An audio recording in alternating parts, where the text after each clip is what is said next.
Welcome everybody to the Wild Wild West, a state that's untouchable like Elliot Ness. The track hits the eardrum like a Hai, perkenalkan nama saya Ella Bogi Mulyani Waga. Saya adalah mahasiswa semester 3 Program Studi Hubungan Internasional FISIP Universitas Cendrawasih. Di video ini saya akan menjelaskan tentang apa itu protokol dalam perjanjian internasional dengan sebuah contoh kasus. Video ini saya buat untuk memenuhi ujian tengah semester mata kuliah Hukum Internasional. Selamat menyaksikan!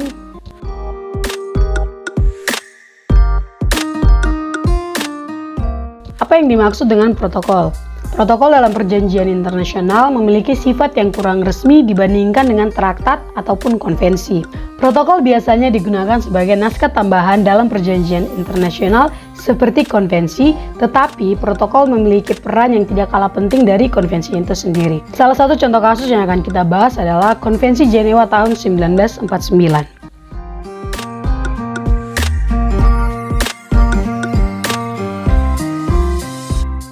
Latar belakang Konvensi Jenewa. Konvensi Jenewa diadakan pada pasca Perang Dunia II, di mana perjanjian ini dibuat dengan tujuan menumbuhkan kesadaran dunia internasional untuk melindungi korban peperangan, khususnya warga sipil, prajurit yang terluka, dan para tawanan sipil. Selain itu, perjanjian ini juga bertujuan untuk mendiskusikan kemungkinan perdamaian antara Indochina dan perdamaian internasional. Isi dari protokol tambahan dalam Konvensi Jenewa tahun 1949. Konvensi Jenewa memiliki dua protokol tambahan, di mana protokol yang pertama berisi tentang perlindungan terhadap korban konflik bersenjata internasional. Salah satunya yaitu pada pasal 51 ayat 1 yang mengatur bahwa penduduk sipil dan orang-orang sipil setiap orangnya harus mendapatkan perlindungan umum terhadap bahaya-bahaya yang timbul dari operasi-operasi militer. Sedangkan protokol tambahan yang kedua berisikan tentang beberapa aturan mengenai perang ataupun konflik bersenjata yang terjadi di wilayah salah satu peserta agung antara pasukannya dengan pemberontak di wilayah tersebut. Dengan kata lain, aturan-aturan ini bersifat non-internasional atau nasional.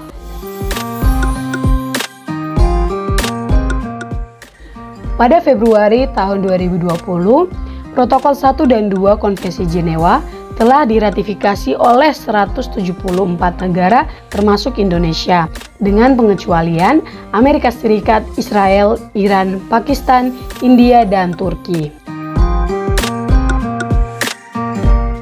Masa berlaku protokol tambahan 1 dan 2 Konvensi Jenewa belum mendapati masa kadaluarsanya karena masih berlaku sampai saat ini. Oke, terakhir adalah kesimpulan dari protokol dalam perjanjian internasional dengan contoh kasus Konvensi Jenewa tahun 1949. Protokol tambahan 1 dan 2 dari Konvensi Jenewa ini tentunya menghasilkan yang namanya Hukum Humaniter Internasional atau HHI, yang berisi tentang prinsip-prinsip dalam protokol tambahan 1977 yang berperan sebagai pencegah dampak kerusakan signifikan dan pelindung warga sipil yang berasaskan humanisme sebagai dasarnya.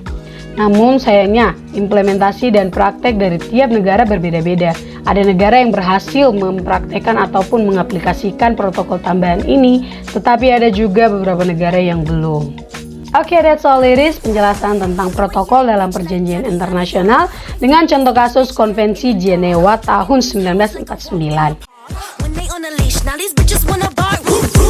Terima kasih sudah menonton sampai akhir dan bye!